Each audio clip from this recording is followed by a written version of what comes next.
All right, guys, welcome to another live stream. Welcome to another live stream. Let me check my audio. Mic check, mic check. Let's see. Give me just a sec. Mic check, mic check. All right, give me just a sec. All right, mic check, mic check, mic check. All right, cool. Let's see. Give me just a It's working, it's working, it's working. All right, cool, yeah. So I saw this article. It's called Social Security. COLA projected to be 2.5% for 2025, smallest since 2021. And COLA stands for cost of living adjustment. So it's an adjustment that they do to Social Security based on inflation, and it's supposed to go up, right? I mean, it did go up, but it's the smallest since 2021. So let me go ahead and share my screen so we can go over the article. All right. So it says the annual cost of living adjustment COLA for Social Security for 2025 is projected to be the smallest since 2021 amid cooling inflation. And I guess that makes sense because if inflation goes down, then they're basically saying, okay, well, we don't need to adjust the amount you're going to get in Social Security that much because inflation is not as high. So that makes sense. The annual COLA, which boasts beneficiaries' monthly benefits to account for inflation, is determining using the average inflation rate over July, August, and September in comparison to the prior year as measured by the Labor Department Bureau of Labor Statistics and its monthly Consumer Price Index reports. An estimate by the Senior Citizens League projects that based on its projections of September inflation will be announced by the Labor Department next month. The COLA for 2025 will be 2.5% inflation to 2.5% year over year through August. TCSL said that would boost the average monthly Social Security. Pay attention to this. That would boost the average monthly Social Security benefit of $1,920 by an additional $48. So you're only getting an additional $48, which will put you around $1,960. Basically, just round it up to $2K. It says the updated benefit amount would take effect with the first distributions of Social Security checks January 2025. So people will start to see that COLA at the beginning of 2025, you'll get an extra $40 for your Social Security. All right.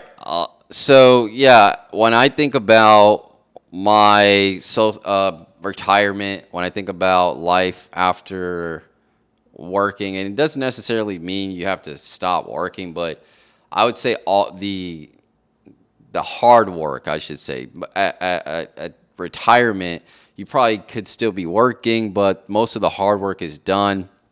You're probably making a lot of money from your assets, and you're not depending on a job to cover your cost. So I envision a retirement where I'm not depending on Social Security. That's typically the amount. I've seen my grandparents' Social Security.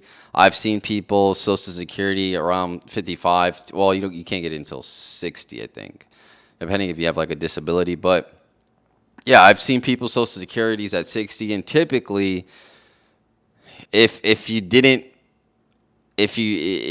I would say if you made like 30 to 75,000 a year while you were working, you're probably going to get around a $2,000 check, because they were talking about the average. But my grandparents, I think they get like 12 to 1,300. They didn't make as much a year. They probably did a lot of overtime and things like that, and their salary wasn't as big. But I would say most people's Social Security, if you're making 100K or less, it's probably going to be around 2,000 to 2,500 a month. Again, and a lot of people depend on this when they get into retirement. And again, the national debt is through the roof.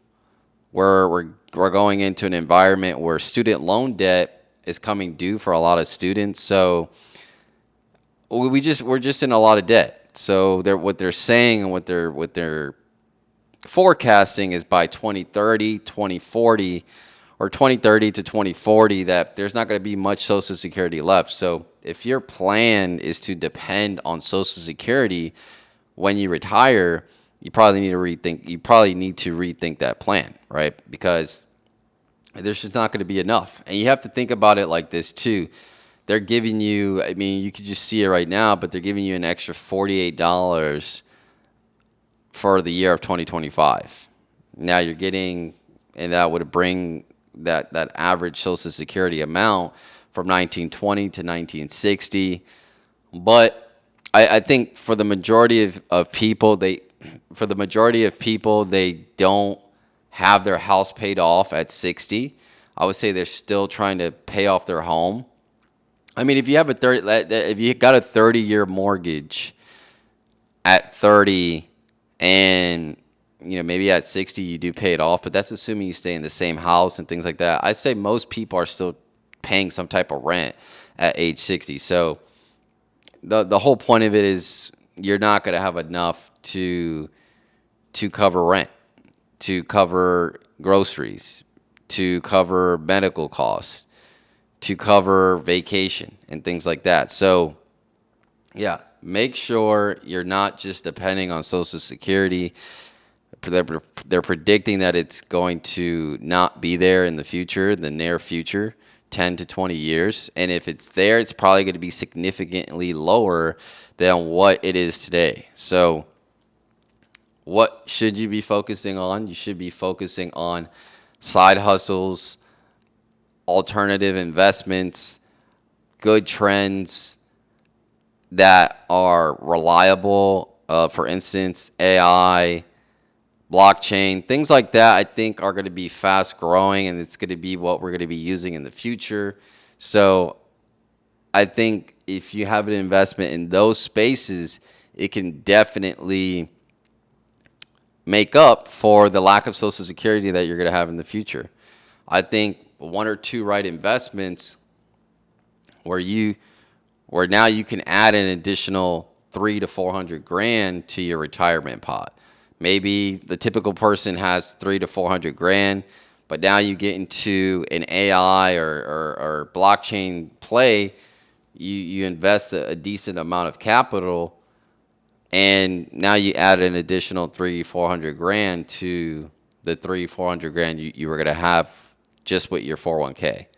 So yeah, I'm not depending on Social Security. I know a lot of people do. And that Medicare too. I think Medicare is part of Social Security, or it's coming from the same pot essentially. I just want to be at a point where I can pay for all my expenses, right? I'm not depending on Medicare or Social Security to pay my bills. Now, if I receive those benefits because I'm eligible for them, great. That's just additional money. I kind of look at those things as additional money. I don't look at Social Security or 401k as my savior at retirement. I want to create enough money on the side from my investments that it could take care of my lifestyle, and then everything else is just a plus. That's how I see it. I think that's how people should approach it. Most people are trapped in the 9 to 5 plan where they think, okay, 9 to 5, 30 to or mid 20s, work until 60, have your 401k and the typical stuff. And I don't think that'll work now just because the prices of things are inflated. A one bedroom right now, a decent one bedroom, $2K or 16 to $2K, depending on where you move to. And most people towards mid 30s, late 40s, they have a family or they want to start a family, and you're going to need more than a one bedroom. You're going to need 2-3 bedroom. Right, you probably going to want to purchase a home. So again, these expenses have to be accounted for and not with what you think you're going to get in Social Security. Because again, a lot of there's been talks about it being terminated or not, there not being enough Social Security there for a while. It's almost like when they say the stock market is going to crash, like every year you hear the stock market is going to crash, and it does, but it always comes back. But I think Social Security is one of those things where it's like you can see the spending that's going on, and there's just, you could see the bucket just getting lower and lower, right? And then with this article, they're lowering the amount of the COLA, the cost of living adjustment. So, and again, that has to do with, a lot of that has to do with the cutting of interest rates. But I think going in the future, they're just going to keep cutting it and cutting and getting lower to the point where maybe you don't even get an adjustment in your Social Security for inflation. And then maybe after that, they start cutting into your actual Social Security amount. Or they say, hey, well, we don't have enough in this fund to pay this out because a lot of your money went to this other thing that they're funding. So again, I wouldn't be dependent upon the government. I would have my own plan, and I would be able, you should, in my opinion, I think the best spot to be in is a spot where you can cover your own expenses with your own assets, and whatever you get from the government is just a plus, right? So yeah, that's my take. Don't depend on Social Security. It's not gonna. It may diminish. It may go away in the future. So make sure you have a plan to combat that. And yeah, I think you should be good if you do that. Housekeeping items. Make sure you go follow me on TikTok, Mr. Financial or Financial Nutrition, Instagram, Mr. Financial Nutrition. Post Monday, Wednesday, Thursday. Well, Monday, Wednesday, Friday, Sunday. 3 p.m. during the week and 11 to 12 on Sunday. That's it, and I'll see you guys in the next one. Take care.